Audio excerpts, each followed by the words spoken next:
ஜெபம் எப்பொழுது உங்களுடைய ஸ்டாண்டர்ட், உங்களுடைய குவாலிட்டிக்கு கிடைக்கும் பதில் அல்ல, அது தேவனுடைய குவாலிட்டிக்கு கிடைக்கிற பதில்.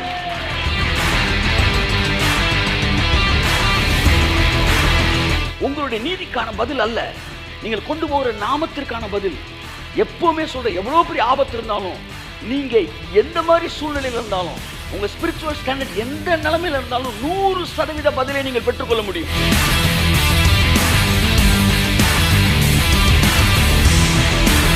இங்க ஏன் ஆபிரகாமின் தேவனுடைய நாமம் உனக்கு அடைக்கலமா இருக்கணும்னு வரல, ஏன் ஈசாக்கின் தேவனுடைய நாமம் உனக்கு அடைக்கலமா இருக்கு வரல. ஆபத்து காலத்துக்கு வரும்போது ஒரு நாமம் உனக்கு அடைக்கலமா இருக்கான். அந்த நாமம் என்னன்னா, யாக்கோபின் தேவன்.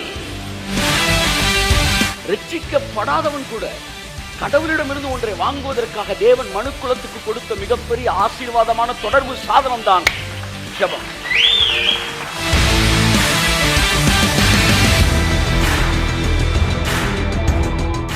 ஜெபத்தை கேட்கிறவரே, கிறிஸ்தவர்கள் எல்லாரும் உம்மிடத்தில் வருவார்கள் அப்படி இல்ல. ஜெபத்தை கேட்கிறவரே, மாம்சமான யாவரும் உம்மிடத்தில் வருவார்கள்.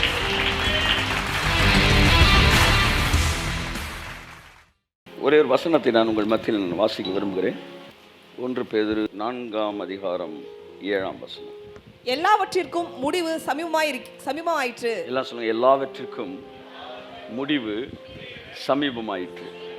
சொல்லுங்க, எல்லா வியாதிகளுக்கும் முடிவு சமீபமாயிற்று. எல்லா வறுமைக்கும், எல்லா தரித்திரத்திற்கும், எல்லா கவலைக்கும், எல்லா கண்ணீருக்கும் முடிவு சமீபமாயிற்று. நல்லா தட்டுங்க சார், நல்லா தட்டுங்க சார். ஆமென், ஆமென், ஆமென். முடிவு சமீபமாயிற்றுன்னும் போது நீ இந்த ஆங்கிள் தான் படிக்கணும். ஆமா, முடிவு சமீபமாயிட்டு, ஏன் முடிவு சமீபமாயிருச்சு போல, நம்ம செத்து போயிடுவோம் போல. பாருங்க, வசனத்தை துப்பாக்கியெல்லாம் கர்த்தர் கொடுத்தாரு, பிசாசு கொடுக்கல. ஆனால் பாயிண்ட் பண்ணதை மட்டும் உங்கள் பக்கம் திருப்பி வச்சிட்டான். துப்பாக்கியை கர்த்தர் கொடுத்தாரு, பிசாசு என்ன செஞ்சான், துப்பாக்கியை உங்கள் பக்கம் திருப்பி விட்டான். அதனால தான் உங்களுக்கு துப்பாக்கியை பார்த்தா பயமாக இருக்குது. துப்பாக்கியை பார்த்தா தைரியம் வரணும். ஏன்னா அது உங்களை சுடுவதற்கல்ல, உங்கள் எதிரியை சுடுவதற்கு. ஆமென், ஆமென், ஹல்லேலூயா. ஸோ முடிவு அப்படின்னு ஒன்று நம்ம முடிவு இல்லைங்க, இந்த உலகத்தின் முடிவு. உலகம்னா என்ன? கவலை, கண்ணீர், கஷ்டம், அழுகை, துயரம், வியாதி, வறுமை, இது எல்லாத்துக்கும் முடிவு சமீபமாயிற்று. கைத்தறிங்க. ஆமென், ஹல்லேலூயா. நான் அப்படி தான் பார்க்குறேன், வசனத்தை நான் அப்படி தான் பார்க்குறேன். எங்களுக்கு முடிவு கிடையாது. எங்களுக்கு முடிவு, எங்கள் பிரச்சனைக்கு முடிவு 2000 வருஷத்துக்கு முன்னாடி சிலுவையில் வந்தது. ஸோ இனிமேல் எங்களை முடிச்சு வைக்க எவனாலையும் முடியாது. ஏன்னா எங்களுக்கு முடிவே கிடையாது. ஆமென் சொல்லுவோம். ஆமென், ஆமென், ஆமென். ஃபீனிக்ஸ் இந்த துறைமுகத்துக்கு வந்தான். ஆமாம், ஃபீனிக்ஸ் பறவையை போலவே மறுபடியும் உயிரோடு கூட எழுந்து அவன் பறந்தான். என் அன்புக்குரியவர்களே, ஸோ முடிவு சமீபமாயிற்று. அடுத்தது வசனத்தை வாசிங்க. ஆகையால் தெளிந்த புத்தி உள்ளவர்களாய் இருந்து ஜெபம் பண்ணுவதற்கு ஜாக்கிரதை உள்ளவர்களாய் இருங்கள். இந்த வசனத்தை எப்பவுமே பிச்சு பேசிட்டாங்க நம்மள்ட்ட. பிச்சு பேசினா என்னைக்குமே டேஞ்சர். இப்போ ஆசீர்வாதத்தை நீங்க பிச்சிங்கன்னா என்ன வந்துடுது? வாதம் அப்படி வந்துடுது. ஆசீர்வாதமாய் இருப்பா. என்ன வாதம்? பக்கவாதமா, முடக்குவாதம் அப்படி வந்துடுறாங்க. ஆகவே வசனத்தை பிக்கக்கூடாது. எல்லாம் சொல்லுங்க, வசனத்தை முழுசா பார்க்கணும். இவன் என்ன சொல்லிட்டான்? ஜோம் பண்றதுக்கு ஜாக்கிரதையாரு, ஜோம் பண்றதுக்கு ஜாக்கிரதையாரு, ஜாக்கிரதையாரு அப்படி சொல்லி ஜெபத்தையும் ஜாக்கிரதையை மட்டும் பேசிட்டான். ஆனா வசனம் அப்படி இல்லை, முழுசா இருக்கு, அழகா இருக்கு. இங்க எதுக்கு நீங்க ஜாக்கிரதையா இருக்கணும்? ஜெபம் பண்றதுக்கு இல்ல, தெளிந்த புத்தி உள்ளவர்களாய் இருந்து ஜெபம் பண்ணுகிறதற்கு ஜாக்கிரதை. இந்த ஜாக்கிரதை எதுக்கெல்லாம் வருது? தெளிவா இருக்கணும்ன்றதுக்கும் வருது. தெளிவா இருந்து ஜெபம் பண்றதுக்கு ஜாக்கிரதையா இரு. ஜெபம் பண்றது எவன் வேணாலும் பண்ணுவான். ஆனா தெளிவா ஜெபம் பண்றவன், தெளிந்த புத்தி உள்ளவனா இருந்து, ஏன்னா முடிவு சமீபமா இருக்கனால உன்னை குழப்புறதுக்கு கொல்ல பேர் வருவாங்க. ஆனா கடவுளோட பேசுறவன் ரொம்ப தெளிவா இருப்பான். என் அன்புக்குரியலே, இந்த கடைசி நாட்களில் புதிய ஏற்பாட்டில் சொல்லப்படுகிற வார்த்தை தெளிந்த புத்தி உள்ளவர்களாக இருந்து ஜெபம் பண்ணுகிறதுக்கு. ஏன்னா ஜெபம்ன்ற சப்ஜெக்டில் தான் குழப்பங்கள் நிறையா வரும். எல்லாம் சொல்லுங்கள், கை எப்படி காட்டணும்? ஜெபம்ன்ற சப்ஜெக்டில் தான் பாருங்க, இந்த குழப்பங்கள் அதிகமாக வரும். அதனால் எதில் ரொம்ப தெளிவாக இருக்குன்னா ப்ரேயர்ன்ற ஏரியா. ஏன்னா இந்த ப்ரேயர்ன்ற ஏரியா வச்சு தான் இன்றைய கிறிஸ்தவர்கள் கொல்லப்படுகிறார்கள். ஆனால் ஜெபம் என்பது வேதத்தில் இருக்கிற அழகான வார்த்தைகளில் ஒன்று. கைத்தட்டு உதவுறது. ஆமென். Such a beautiful, awesome, amen, inspiring word prayer. ஆமென். ஏன்னா அப்படியே ஃபீல் பண்ணி சொல்லணும் ப்ரேயர். ஆமென். கர்த்தருக்கு சித்தமானா இதை பற்றி நம்ம தொடர்ந்து நம்ம பார்க்கலாம்னு நினைக்கிறேன். ஜெபம்ன்ற தலைப்பு. எதற்காக ஜெபத்தை எடுக்கிறீர்கள் என்றால், சபையில் வார்த்தையை கேட்பதற்கு மட்டுமல்ல, கடவுளோடு பேசுவதற்கு எந்த சபை ஒவ்வொருவருக்கும் பழக்குவிக்கிறதோ அந்த சபை ஒரு வலுவான சபையாக ஜெபிக்கிறதுக்குன்னு நீங்கள் ஏற்கனவே ஒரு பணம் மனசில் இருக்கும். அந்த வெள்ளிக்கிழமை நாலு வயசான பாட்டி வந்து சர்ச்சில் கத்திட்டு போவாங்களே, கிடையவே கிடையாது. எப்போ நான் அதை பேசவே இல்லை. வீட்டில் இருந்தால் மருமக தொந்தரவுன்னு சொல்லி சர்ச்சில் வந்து கத்திட்டு போகிற அந்த ஜெபத்தையே நம்ம பேசலை. நான் ஜெபம் என்பது தேவனோடு பேசுவது. ஜெபத்துடைய பல பரிமாணங்கள் இருக்குது. அதுவும் ஜெபம் இல்லையா? ஜெபந்தான். ஆனால் அதுதான் ஜெபம்ன்ற மனநிலையை தகர்த்துருங்கன்றேன். நான் என்ன சொல்ல வருகிறேன் என்றால், எந்த ஒரு சபை பரிசுத்தாவே நம்முடைய கண்களை திறப்பாராக ஒவ்வொரு நபரையும் தேவனோடு பேசுவதற்கு கற்றுக் கொடுக்கிறதோ, கடவுளோடு தொடர்பு வைத்திருக்க கற்றுக் கொடுக்கிறதோ, அந்த சபை ஜனங்கள் வலுவானவர்களாக தேவனோடு நேரடி தொடர்பில் இருக்கிறவர்களாக இருப்பதினால் பிசாசினாலே எளிதில் வஞ்சிக்கப்படாதவர்களாக இருப்பார்கள். அந்த பாஸ்டர் ஜனங்கள்கிட்ட போய் நான் நல்லவன் சொல்லவே வேணாம். அவர் கடவுள்கிட்ட பேசிட்டாருன்னா கடவுள் சொல்லிடுவார் இவர் நல்லவர்னு. கைத்தறி வந்தவருக்கு கூட இருக்கிறவங்களாம் கடவுள்கிட்ட பேச வைங்க. கடவுள்கிட்ட பேச ஆரம்பிச்சுட்டா அதுக்கப்புறம் நீங்கள் யாருன்றவன் புரிஞ்சுக்குவோம். அதான் இயேசு சொன்னார், என் பிதாவினிடத்தில் கேட்டு கற்றுக்கொள்ளுகிற எவனும் என்னிடத்தில் வருகிறான். ஸோ பிதாட்ட பேசினேன் அப்படின்னு நீ சொன்னீங்கன்னா இயேசு நீ கண்டுபிடிச்சிருவடா. அப்படித்தான் கடவுள்கிட்ட நீ பேசினீன்னா உன் பாஸ்டரை கண்டுபிடிச்சிருவ. கையை தட்டுங்க வருதவருக்கு. ஆமென். ஸோ நீங்கள் சபையில் நீங்கள் கேட்கிற தேவனுடைய வார்த்தை இருக்குது பார்த்தீங்களா, அது தேன் தான். ஆனால் நீங்கள் தேவனோடு பேசும்போது வருகிற வார்த்தை தேன் கூட்டிலிருந்து வருகிற தேன். அப்போ தேனை இன்னொருத்தர் கொண்டு வந்து வாங்குறது வேற, தேனை நீங்களே அப்படியே கூட்டில் இருந்து எடுக்கிறது வேற. எத்தனை பேர் இந்த வருஷம் தேன் கூட்டில் இருந்து தேனை வாங்க? கர்த்தர் என்ன சொல்கிறாருன்னா, என்ன சொல்கிறார் பிரதர் அப்படின்னு கேட்குறாங்கல்ல, அப்படி சபை அப்படி ஜனங்களால் நிரம்பி இருப்பதை விட நீ காலையில் கர்த்தர் என்கிட்ட பேசினாரு அப்படி தொடங்குறான் பாருங்க, அந்த சபை சரியான சபைன்றது. தேவன் இந்த வசனத்தை குறித்து என்கிட்ட இப்படி பேசினார் என்று சொல்லும்போது அது வந்து ஒரு சிறப்பான சபை. நீங்கள் அப்படிப்பட்டவர்களாக இருக்க வேண்டும். ஆமென்.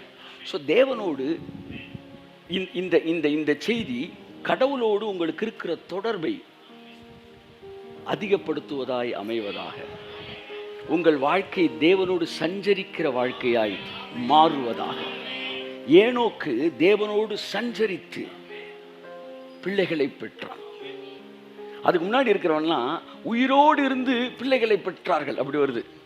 அவர்கள் 900 வருஷம் 600 வருஷம் அவன் உயிரோடு இருந்து பிள்ளைகளை பெற்றான். ஆனால் ஏனோக்கு பேசுமா, அவன் சஞ்சரித்து பிள்ளைகளை பெற்றான். ஆமென். எல்லாரும் உசுரோடு இருந்து பிள்ளையை பெற்றாங்களாம். இவன் உசுரோடு இருந்தானே. நிறைய பேர் இருக்கிறாங்க.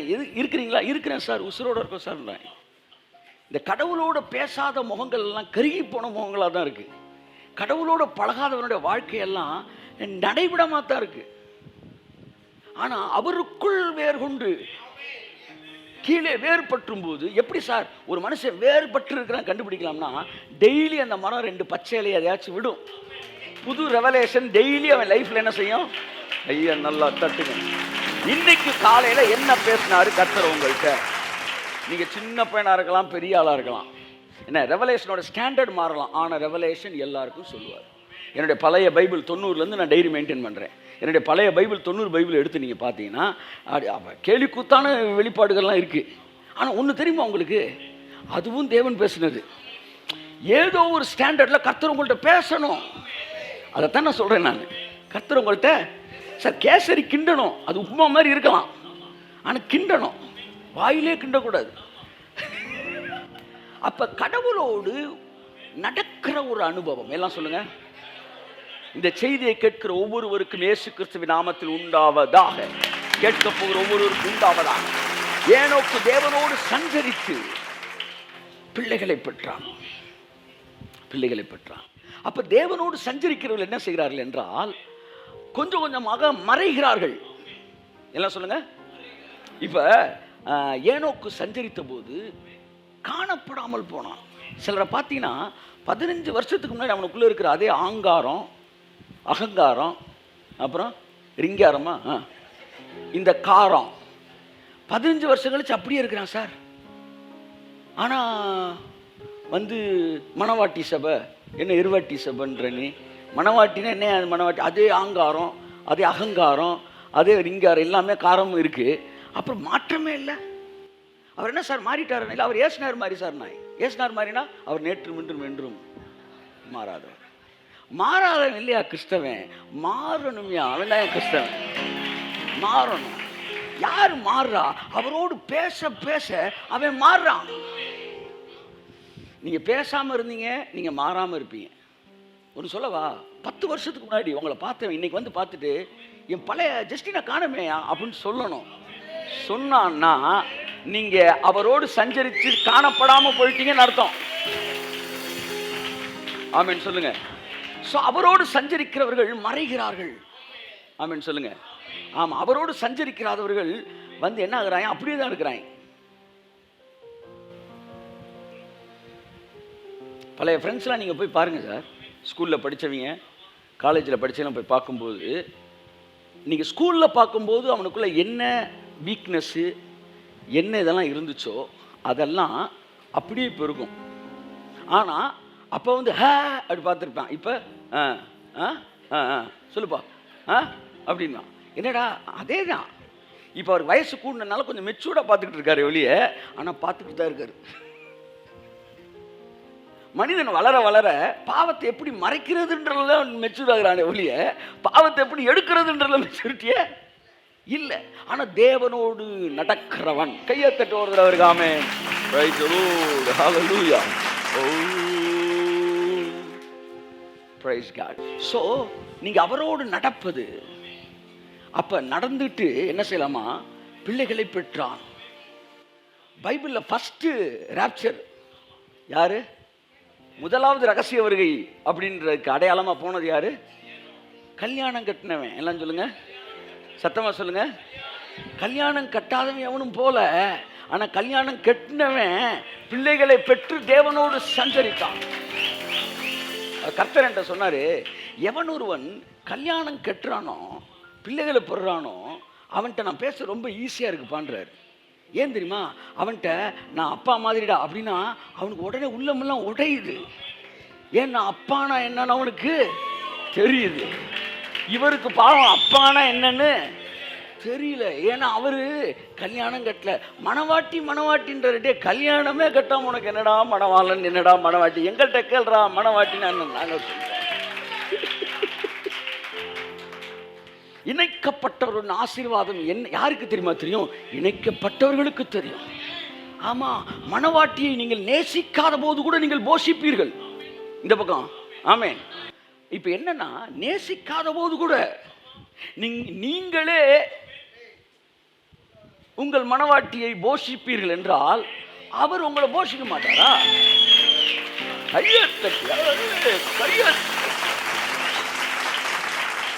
நேசிக்கிறார் என்பது வேற ஒரு ரெவலேஷனு.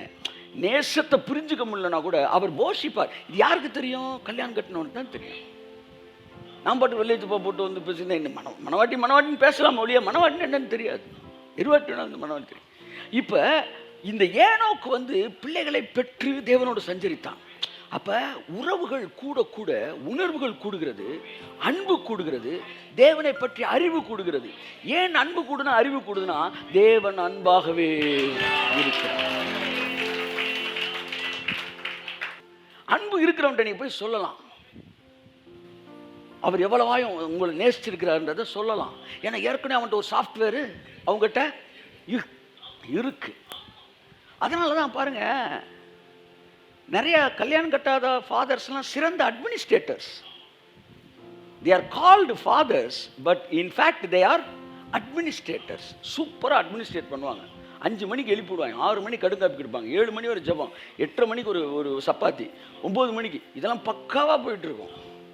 ஆனால் லவ் அப்படின்னா மட்டும் ட்ரையாக இருக்கும். நீங்கள் எங்கே வேணாலும் போகலாம், உச்சத்துக்கு போனவங்க பார்க்கலாம், சொச்சத்தில் இருக்கவனையும் பாருங்கள். கல்யாணம் கட்டலனாலே அங்கே உள்ளே போனால் அன்பு ட்ரையாக தான் இருக்கும். அதனால தான் ஸ்கூலெல்லாம் சூப்பராக மெயின்டைன் பண்ணுறாங்க. ஏன்னா அங்கே டிசிப்ளின் மட்டும் இருக்கும், ஏன்னா லவ் இருக்காதுங்க.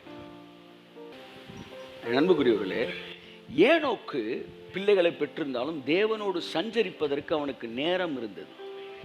எனக்கு கல்யாணம் ஆயிடுச்சு, குழந்தை இப்படிலாம் சொல்ல முடியாது. நான் சொல்லவா, நான் தனி மனிதனாக இருந்தேன், எனக்கு 24 மணி நேரம் கொடுக்கப்பட்டது.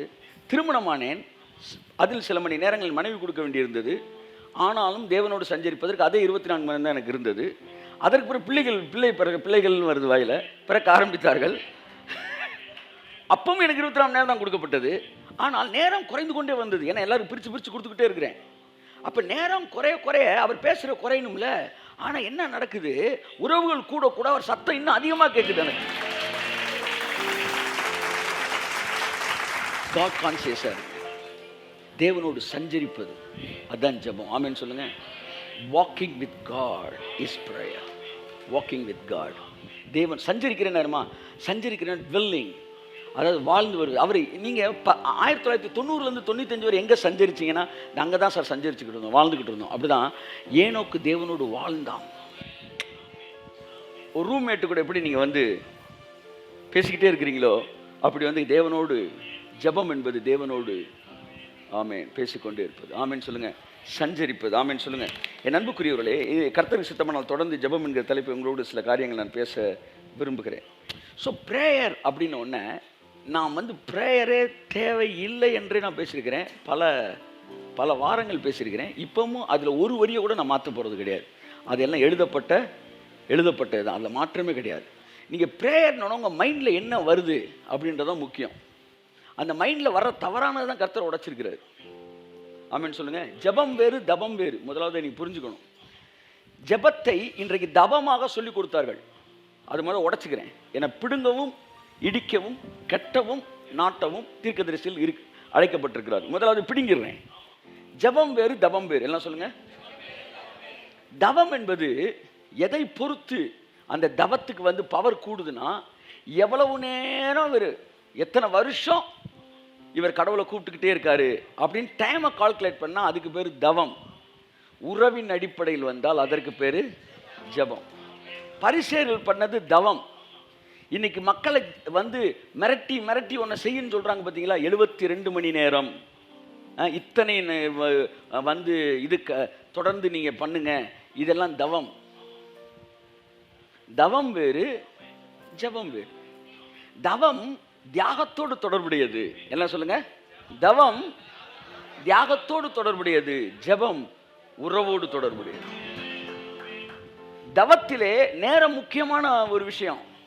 ஜெபத்தில் அதங்க கன்சிடர் பண்ணவே படாது. ஏனென்றால் நீ வேண்டிக் கொள்ள துவங்குவதற்கு முன்பே கட்டளை வெளிப்பட்டது, நீ அவருக்கு மிகவும் பிரியமான.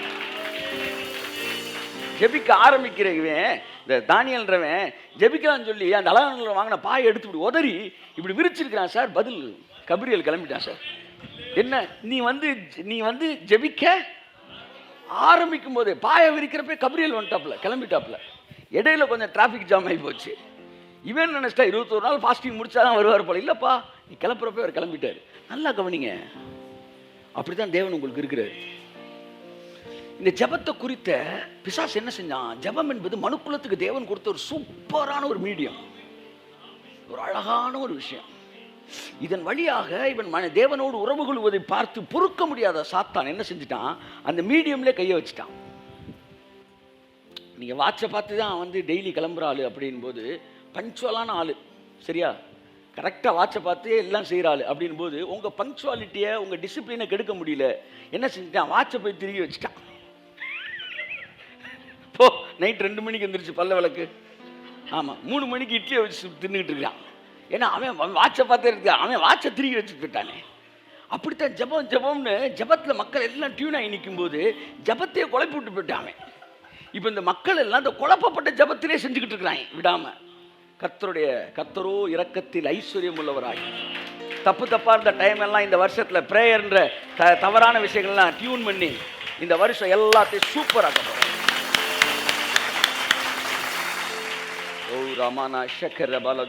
ஜெபம் என்பது பாருங்க, லோயர் லெவல் பீப்புள் இருந்து ஹையர் லெவல் பீப்புள் வரைக்கும் அத்தனை பேருக்கும் தேவன் கொடுத்திருக்கிற வித்தியாசமான மண்டலங்கள்.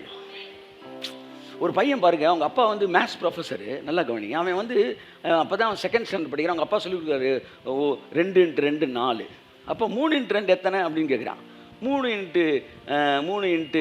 2 6 அப்படின்னு அவங்க அப்பா சொல்லித்தராரு. அப்படியே படித்தவன் அப்படியே மேலே பிக்கப் என்ன செய்கிறான், வந்து ஸ்கூலை முடிக்கிறான், காலேஜ் படிக்கிறான், காலேஜில் வந்து மேத்ஸ் எடுத்து காலேஜில் உட்காந்து முக்கியமான பெரிய ஒரு விஷயத்தை பார்த்துக்கிட்டு இருக்கும்போது, ஒரு ஃபார்முலா போட்டு ஒரு வேலையை செஞ்சுக்கிட்டு இருக்கும்போது, ஒரு சூத்திரத்தை போட்டுக்கிட்டு இருக்கும்போது அவனுக்கு ஒரு டவுட் வருது. இப்போ அவங்க அப்பா காலேஜில் பெரிய ப்ரொஃபஸரு, இப்போ போய் அவங்க அப்பாட்ட ஒரு டவுட் கேட்குறான். இவன் ஒரு 15 வருஷத்துக்கு முன்னாடி கேட்டான் பார்த்தீங்களா, அதுக்கு பேரும் டவுட்டு தான். இப்போ கேட்குறான் பாருங்க, இதுக்கு பேரும் டவுட்டு தான். அப்புறம் தான் நீங்கள் ரட்சிக்கப்பட்ட அன்னைக்கு பேசுகிறீங்களா, அதுவும் ஜபந்தான். நீங்கள் செத்தவனை உயிரோடு எழுப்பின அடுத்த நாள் போய் ஒன்று பேசுவீங்க அவர்கிட்ட, ஆண்டவரே பண்ணுவீங்க, அதுக்கு பேரும் ஜபந்தான். ஸோ உங்கள் வாழ்க்கையில் எவ்வளோ உயரத்துக்கு போனாலும் அங்கேயும் ஒரு புதிய விஷயத்தை நீங்கள் தேவனோடு பேசி கற்றுக்கொள்வீர்கள். ஸோ ஜெபம் என்பது it's an inseparable thing in your life. உங்களிருந்து வாழ்க்கையில் பிரிக்க முடியாத ஒரு விஷயம். ஏன்னா நீங்கள் எவ்வளோ வளர்ந்தாலும் அதை விட வளர்ந்த ஒரு தேவனை நீங்கள் பார்த்து கொண்டே இருக்கிறீர்கள். ஆகையால் அவரோடு பேசிக்கொண்டே இருப்பீர்கள். புரியுதா உங்களுக்கு? ஸோ நீங்கள் அடுத்தடுத்த ஸ்டாண்டர்டுக்கு போகும்போது ப்ரேயர் அடுத்தடுத்த டைமென்ஷன் எடுக்குது. புரியுதா? இதுதான் இன்றைய இதுவரை பேசல ரொம்ப முக்கியமான வார்த்தை. நீங்கள் அடுத்தடுத்த ஸ்டாண்டர்டுக்கு போகும்போது ப்ரேயர் அடுத்தடுத்த டைமென்ஷன் எடுக்குது. ஆமான்னு சொல்லுங்க. ஆமாம். ஒருத்தன் வந்து சாலமன், ஐயா என் பிள்ளைய வந்து இவ வந்து கொண்டுட்டு மாற்றிட்டாயா, நீங்கள் தான் நீதி கொடுக்கணும் அப்படின்னு கேட்குறா பார்த்தீங்களா, அதுவும் ப்ரேயர் தான். ஆனால் பச்சைபால் வந்த உடனே பக்கத்தில் சேரை போட்டு உட்கார வச்சு, சேருக்கு பக்கத்தில் அவனுக்கு ஈக்குவலாக உட்காந்து உன்னிடத்தில் ஒரு விண்ணப்பம் ஒன்று கேட்க வேண்டியிருக்குன்னு சொல்கிறா பாருங்க, அதுவும் ஜபந்தான். 10 வருஷத்துக்கு முன்னாடி நம்ம அந்த 2 வேசியல் வந்து அழுது, ஐயா ஏதாச்சும் பார்த்து செய்யுங்க சாமி, அதுவும் ஜபந்தான். இன்னைக்கு உன்னதங்களில் அவரோடு கூட உட்கார்ந்து அவரோடு பேசுகிறீர்களே, இதுவும் ஜபந்தான். ஸோ ப்ரேயர் வேற டைமென்ஷன் எடுத்துக்கிட்டே வருது. இப்போ அடுத்த டைமென்ஷன் நீங்கள் வரணும். ஜெபம் என்பது என்ன? ரட்சிக்கவே படாதவன் கூட கடவுள்கிட்ட ஒன்றை வாங்குறதுக்காக, நல்லா கவனிங்க, ரட்சிக்கப்படாதவன் கூட கடவுளிடமிருந்து ஒன்றை வாங்குவதற்காக தேவன் மனுக்குலத்துக்கு கொடுத்த மிகப்பெரிய ஆசீர்வாதமான தொடர்பு சாதனம் தான் ஜெபம். அதான் பிரேயர். அதான் பைபிள் சொல்லுது, ஜெபத்தை கேட்கிறவரே, கிறிஸ்தவர்கள் எல்லாரும் உம்மிடத்தில் வருவார்கள், அப்படி இல்லை. ஜெபத்தை கேட்கிறவரே, மாம்சமான யாவரும் உம்மிடத்தில் வருவார்கள். அவர் கிறிஸ்தவர்களுக்கு மாத்திரம் தேவன் அல்ல, கிறிஸ்தவர்கள் ஜெபத்தை மட்டும் கேட்கிற தேவன் அல்ல, எல்லோரும். இன்னொன்னு சொல்லவா, தகுதியே இல்லாதவர்களுக்கு கூட பதில் தருகிற தேவன். இன்னைக்கு நான் பேச வர்றது அதுதான். ஜெபத்துக்கு தகுதி வேணும்ன்றான். அதை போல ஒரு போலியான பொய்யான சத்தியம் எதுவுமே கிடையாது. ஜெபத்துக்கு தகுதி வேண்டும் என்கிற செய்தி ஜெபித்து கொண்டிருக்கிறவனை ஜெபத்தை நிறுத்த வைத்தது. ஆனால் ஜெபத்திற்கு வருகிறவனுக்கு எந்த தகுதியும் தேவையில்லை என்கிற செய்தி தான் ஜெபிக்காதவனையும் ஜெபிக்க வைக்கிறது. வர ஞாயிற்றுக்கிழமை ஒரு செய்தி எடுக்கலான்னு இருக்கிறேன். பாவிகளுக்கான ஆசீர்வாதங்கள் எல்லாம் சொல்லுங்க. தமிழ்நாட்டில் எங்கேயுமே இந்த செய்தி கேட்டிருக்க மாட்டீங்க. பரிசுத்தவான்களுக்கான ஆசீர்வாதம் கேட்டிருப்பீங்க, நீதிமானுக்கான ஆசை. நான் சொன்னேன் பாவிகளுக்குரிய ஆசை. என்ன ஆண்டவரே? ஆமாப்பா. அவரோ பாவிகளுக்கு தன்னுடைய வழியை தெரியப்படுத்துகிறார். இப்போ அந்த வழியை தெரியப்படுத்த இந்த ஆசீர்வாதம் யாருக்கு? பாவிக்கு. நீ பாவியா? ஆமாம், வாங்க. பாவிகளை ரட்சிக்கவே கிறிஸ்து இயேசு உலகத்துக்கு வந்தார். அடுத்து என்னது? இன்னொரு சொன்னேன், அவர் பாவிகளின் சிநேகிதர். இந்த ஆசீர்வாதம் யாருக்கு தெரியுமா? பாவிகளுக்கு. கையெழுத்துக்கு. ஒன்று, நீ நீதிமான்னு ஒத்துக்க. நீ ஒத்துக்கலைன்னா பாவின்னு சொன்னாலும் இதை வாங்கிக்க. இது பாவிகளுக்கான 7 ஆசீர்வாதங்கள். அல்லேலூயா. ஸோ சுற்றி வளைச்சு பார்த்தா ஆசீர்வாதத்தை வாங்காதவன் எவனுமே தமிழ்நாட்டில் கிடையாது. ஆமென் சொல்லுவோம்.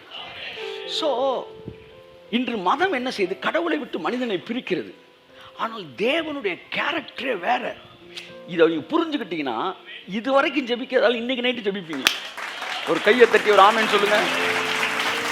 ஒரு தீர்க்கதரிசியோட வார்த்தைகள், தேவனுடைய மனுஷனுடைய பிரசங்கங்கள் ஜெபிக்காதவனை தூசியில் இருக்கணும், உதறிட்டு எந்திரிக்க வைக்கணும். அதுதான் real word from God, message from God, prophecy from God. புரியுதா உங்களுக்கு? ஸோ இன்னைக்கு ஒரே ஒரு விஷயத்தை உங்களுக்கு சொல்ல விரும்புகிறேன். ஸோ நீங்கள் ப்ரேயர்னா இப்போ ப்ரைஸிங், பொதுவாகவே நம்ம ஜபத்தையும் துதியும் எல்லாம் பிரித்து பேசுகிறோம். ஒன்று புரிஞ்சுக்கங்க, அந்த மைண்ட் செட்டு மாறணும். அதனால தான் இன்றைக்கி ஊழியர்கள் ஜபத்தை இதை ஏன் பிரித்து சொல்கிறாங்கன்னா, நீங்கள் துதின்றது வேறனே நினச்சிக்கிட்டு இருக்கனால உங்களுக்காக உங்கள் இருதய கடினத்தின் நிமித்த மோசே அப்படி இடம் கொடுத்தான்றார்ல, அப்படி நீங்கள் புரிந்து கொள்ளாததினாலே துதியையும் ஜபத்தையும் பிரிக்கிறாங்க. ஆனால் ஜபம்னாலே துதி ஒரு பெரும்பகுதி இடம்பெற்றிருப்பதற்கு பேர் தான் என்னது? ஜபம். மாதிரி என்ன சாப்பிட்டீங்க? சோறு சாப்பிட்டேன்றாங்க. ஆனால் போய் பார்த்தா சோறு சாப்பிடல, குழம்பு, கூட்டு, மோர், ரசம், ஊறுகாய், அப்பளம். என்ன சார் நீங்கள் சோறு தானே சார் சாப்பிட்டீங்க, இவ்வளோ சாப்பிட்ருக்கீங்க அப்படின்னா? சார் சோறுனாலே இது எல்லாமே பேக்கேஜ் தான் சார். ஜபம் அப்படின்னாலே ப்ரைஸிங் அதான் இனி வருகிற நாட்கள் நம்ம அப்படியே மைண்டை செட் பண்ணணும். ஆனால் இவ்வளோ பேசுகிறேனே, நானே ஒரு 2 வாரம் கழித்து ஜபத்தோடு துதிக்கிறது அப்படின்னு சொன்னேன்னா அது நம்ம ஸ்டாண்டர்டுக்கு இறங்கி பேசிக்கிட்டு இருக்கோன்னு அர்த்தம். பல நேரங்கள் தேவன் நமக்கு தெரிஞ்ச வெக்காபுலரி தான் யூஸ் பண்ணுறாரு. அதை நீங்கள் நல்லா புரிஞ்சுக்கணும்.